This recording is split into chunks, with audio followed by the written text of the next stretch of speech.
Bueno, celebramos con mucha alegría a nuestra querida Santa Juana, todos los 28. A ella le encomendamos las causas más difíciles, sobre todo relacionadas con el tema de la vida. Y en este momento decimos vida y seguramente nos resuena también lo que está pasando en nuestro país, ¿no es cierto? Los acontecimientos que se van dando, que muchas veces cuando uno prende un noticiero, lee un diario o escucha así las noticias, dice, pero ¿cómo puede ser que el valor de la vida, uno de los valores más altos que tenemos y que debiera ser considerado allá arriba, en la cima de todo, muchas veces es pisoteado, no es tenido en cuenta, no se le da la importancia que se merece justamente? Y ustedes saben que la Iglesia Católica es una defensora siempre de la vida, porque los misterios que nosotros celebramos generan, dan, contagian vida con mayúsculas, que es la vida de Cristo, que llega a cada uno de nosotros. Pero también decimos que Cristo vive con San Pablo, Cristo vive en mí, vive en nosotros, no en plural, de modo comunitario. Por lo tanto, si la presencia de Dios habita en cada uno de nosotros, somos valiosos a sus ojos, todos, más allá de lo que hayamos hecho o dejado de hacer. No nos toca a nosotros, a la luz de este texto que acabamos de escuchar recién en la liturgia, juzgar a nadie. Será el fin del mundo y el juicio queda reservado para Dios, no para nosotros. Lo que sí nosotros podemos hacer aquí en la tierra es cuidar unos de los otros. Con este tema de la defensa, del cuidado de la vida, muchas veces se genera odio, bronca. Y esto es lo que nosotros tenemos que tratar inteligentemente, me animaría a decir, tenemos que tratar de cuidar. Que no quede en nuestro corazón albergado el odio, la bronca por este tema de la defensa de la vida. Al contrario, ¿sí?, que quede una actitud positiva de construir, a ver, inteligentemente, creativamente, cómo podemos hacer para transmitir, para comunicar bien esto que para nosotros es un gran tesoro, que la vida tiene un gran valor, un alto valor, y que tiene que ser respetada desde su concepción, es decir, de su inicio, como decíamos en la oración colecta, hasta su término natural, pasando por todas las instancias, de un niño, de un joven, de un matrimonio, de los abuelos, en fin, todos tenemos derecho a vivir. Hay un derecho a la vida. Esos sí son derechos en serio. Derecho a la muerte, derecho a eliminar, a aniquilar. No, a eso no tenemos derecho. Estamos hablando aquí de cosas positivas. Ahora, es preocupante ver cuando un Estado, o varios, vamos a utilizar el plural, se proponen legislar y ponerlo por escrito y que esto se cumpla y que sea ley. ¿A qué me refiero? A formas de eliminar vidas inocentes. Esto agrava, digamos, porque la vida es inocente, no se puede defender. Por lo tanto, aquí viene un gran problema. ¿Cómo nos vamos a enojar, Padre Nicolás? ¿Cómo nos va a agarrar bronca? Sí, pero paciencia, porque nosotros estamos llamados a tener, a practicar el estilo de Jesús, que es manso y humilde de corazón, pero firme al mismo tiempo, que creativamente, cuando tenía que decir algo, lo decía, ¿no? ¿Se acuerdan cuando hablaba con los fariseos? Los trataba de hipócritas, porque decían una cosa, pero hacían otra. Bueno, si miramos a nuestros políticos de ahora, de antes y los que vendrán, no sabemos, muchas veces nos da esa sensación con algunos de ellos, que primero nos dijeron una cosa y después hicieron otra. Ustedes saben que cuando la Iglesia se mete en política es para problemas. Ya lo dejó bien claro nuestro Señor Jesucristo. Den al César lo que es del César, a Dios lo que es de Dios. Pero en este tema de la vida, la línea es muy fina, ¿no? Nosotros decimos que la vida es uno de los valores, repasemos, más altos que tenemos, pero no absoluto, porque permite excepciones, como por ejemplo, no sé, la legítima defensa. El jubilado que el otro día se quiso defender. Hay que ver si entra dentro de la legítima defensa y bueno, y ese hombre parece que lo quieren meter preso ahora por tratar. Por eso, la vida no es un valor absoluto, pero sí uno de los más altos, al cual estamos llamados todos a defender y a cuidar.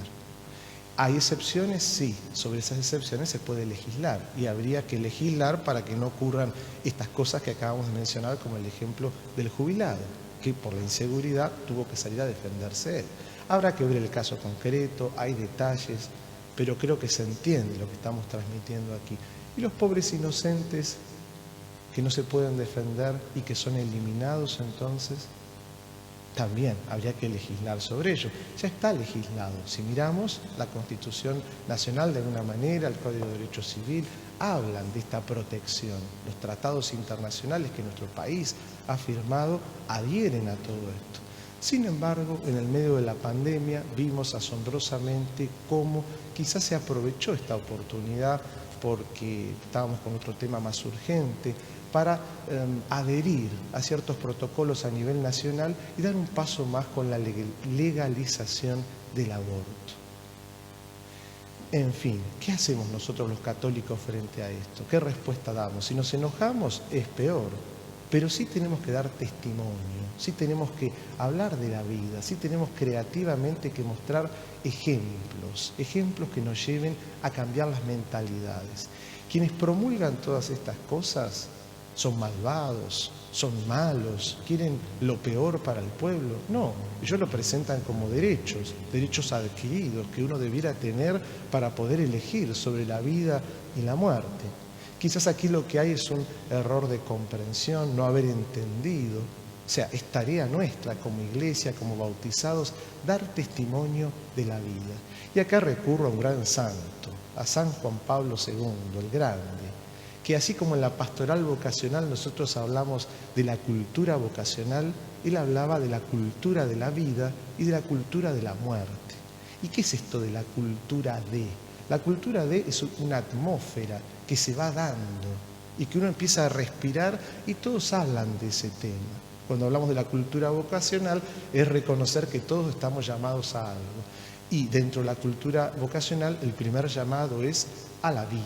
Después vendrá todo lo demás, ese llamado que te hace Dios a la existencia, al responderle, te da dones, ya hay un sentido, tenés una misión en tu vida. Fíjense qué lindo y qué apasionante todos estos temas. Bueno, San Juan Pablo II nos hablaba de la cultura de la vida frente a ciertas estructuras que promueven lo contrario, una cultura de la muerte, donde sistemáticamente se busca eliminar aquel que es indefenso, que no puede justamente defenderse desde el seno materno. Estamos hablando de los por nacer, que tienen derechos y deben ser tutelados por el Estado. De hecho, los papeles que tenemos, la legislación dice eso. Sin embargo, bueno, con propaganda, con marketing, se busca decir otra cosa para después llegar a modificar. Políticos muy conocidos nos han hecho lindas promesas y hasta han ido a encuentros eucarísticos nacionales, defendiendo la vida, rezando el credo y hablando de estar siempre a favor de la vida. Y después han puesto el tema en el tapete y presentado en el Congreso para que se apruebe o no. Y ustedes conocen bien la historia. Acá no juzgamos a nadie, lo que estamos es describiendo situaciones. Por eso Jesús utilizaba este nombre duro, no este calificativo, hipócritas. Por un lado dicen una cosa y después hacen otra. Y con temas tan sensibles como el tema de la vida. En el medio de la pandemia, tener que decidir algo así no parece algo acertado, parece un golpe bajo. Por eso, ¿qué podemos hacer? Vamos a lo práctico, los católicos en el día de hoy. Además de meditar, reflexionar, insisto, sin llenarnos de bronca, porque si uno se enoja es peor y guarda odio en el corazón hacia todas estas personas que hemos mencionado recién, que no los queremos juzgar, porque equivocadamente quizás ellos piensan que están en lo cierto, que están dando derechos y que esto es un avance y que permite...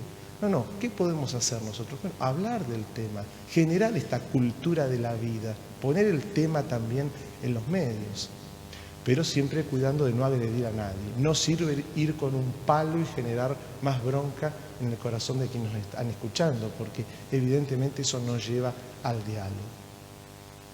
Nuestro país, la República Argentina, tiene un sistema constitucional, republicano, con división de poderes y con representantes. O sea, nosotros no gobernamos directamente, pero nuestros representantes gobiernan en nuestro nombre. Nosotros podemos acercar toda clase de proyectos a ellos. Usemos todos los medios, todos los caminos. Y desde el punto de vista católico, espiritual, Llenémonos de buenos ejemplos que hablen de la vida, del cuidado, de la protección, de ejemplos que ayudan entonces a difundir esta cultura ya no vocacional de la vida, sino directamente cultura de la vida frente a la muerte, que muchas veces, como decía nuestro querido San Juan Pablo II, se mezcla con las estructuras de pecado que hay en este mundo. Y cuando decía estructura se refería a la sumatoria de todos los pecados que se van dando en la sociedad y que por intereses creados a veces es oportuno aprobar el aborto. ¿Por qué? Porque tal laboratorio, tal multinacional se ve beneficiada, porque está de moda, porque hoy es lo moderno, porque que tenga mucho marketing no quiere decir que sea lo que tenemos que hacer, no quiere decir que responda a la verdad, no quiere decir que responda a la vida. Sin duda se nos va a venir en contra después. Por eso nuestra tarea es mansamente y humildemente despertar conciencias. Habrá que buscar los mejores modos para hacerlo, a través de profesionales que nos hablen del tema, desde médicos, científicos y desde la fe también. Por eso esto no es meterse en política, es como mirar el pronóstico del tiempo, ver si va a llover o no. Acá no damos pronósticos, pero los miramos. Acá no decimos cosas políticas, pero escuchamos a todos, los políticos, a ver qué dicen. Esa es tarea de todo cristiano bien formado, para saber si están diciendo la verdad o no, y si tiene que ver con los valores del Evangelio. Nuestra tarea es plasmar estos valores en el mundo de hoy, en la sociedad de hoy. Y hubo alguien a quien estamos celebrando hoy, Santa Juana, que supo defender muy bien la vida y siempre la ponemos como ejemplo. No es el único ejemplo, hay muchísimos más, pero en esta parroquia nosotros tenemos una reliquia, tenemos la imagen de ella también en el cuadro y la veneramos todos los días 28, casi como un pequeño santuario, podríamos decir así. El grupo Santa Juana de nuestra parroquia nos envió esta vez, este 28 también, otro videíto más sobre la vida de ella para conocer, y en este caso que está relacionado estrictamente con este tema que hoy estamos abordando, que es la vida. Perdón por lo extenso de esta homilía, pero me parece que era necesario decir una o dos palabritas al respecto. El resto lo haremos todos después, los días sucesivos, viendo creativamente a ver cómo más podemos plasmar esta cultura de la vida, cómo la podemos contagiar en este mundo. Escuchemos este testimonio entonces interesante y fiel, digamos, de la defensa de toda vida.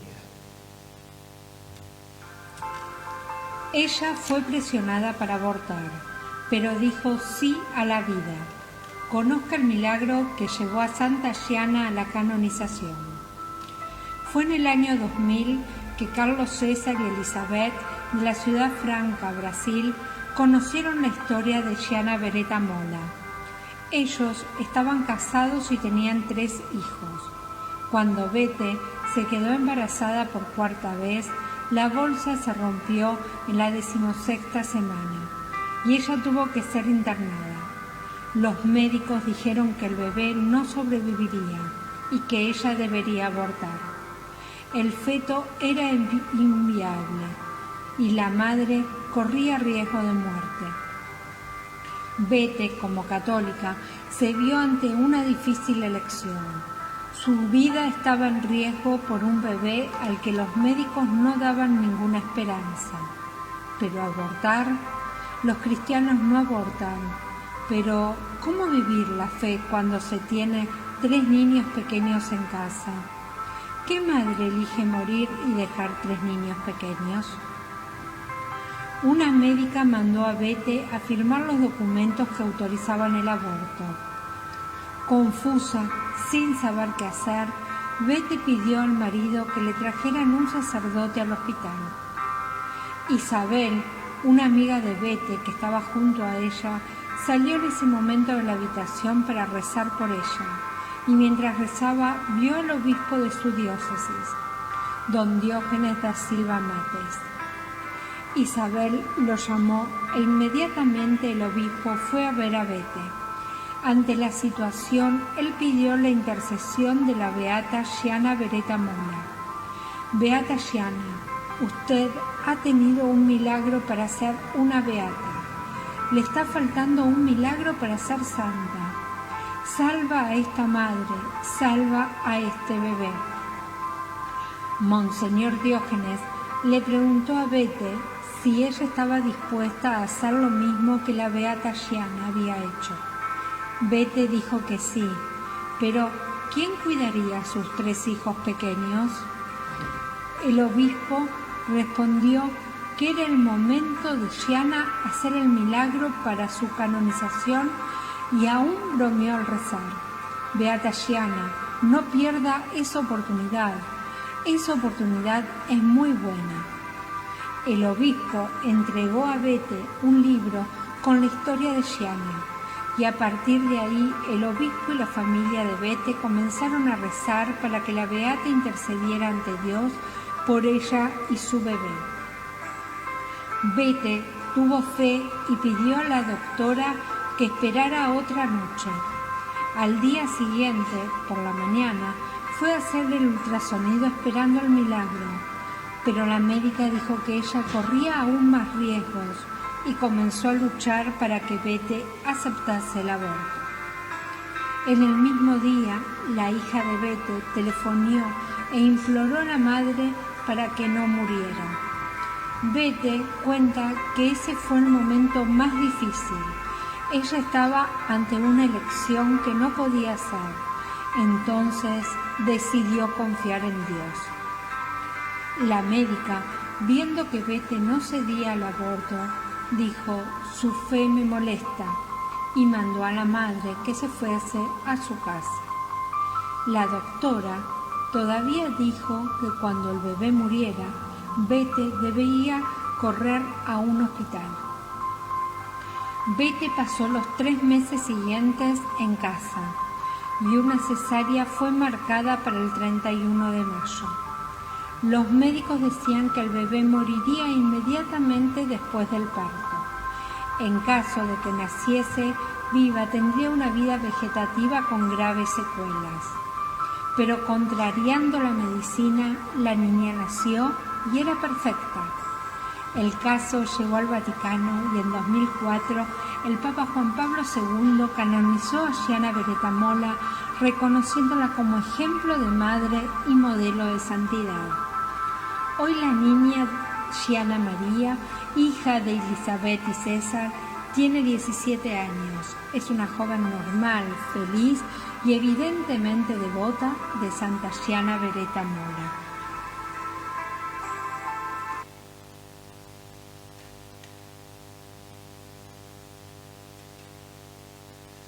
Bueno, este es un ejemplo, pero debe haber muchos otros más que cada uno de nosotros está llamado a buscar, a aprender, a conocer y a contagiar, ¿no es cierto? Esta es la manera de generar esa cultura de la vida de la cual nos hablaba San Juan Pablo II, es tarea nuestra. Así es que no nos pongamos mal porque otros piensen distinto y tengan otros valores. Al contrario, como en toda la historia de la Iglesia, siempre nuestra querida Madre, la Iglesia, se abre camino evangelizando con gestos, con obras, pero nunca utilizando la violencia, porque eso sería lo peor que nos podría ocurrir, sería un contramensaje. Los hipócritas seríamos nosotros, que anunciamos la paz y después generamos ese tipo de guerra. Que el Señor nos regale entonces la sabiduría necesaria, la astucia de la buena para poder presentar la vida del mejor modo frente a aquellos que todavía no conocen esto y que bueno, tienen que también pedimos por ellos para que tengan un corazón abierto a estas enseñanzas. A continuación y como intención principal de esta misa vamos a presentar los dones del pan y del vino, lo hacemos cantando.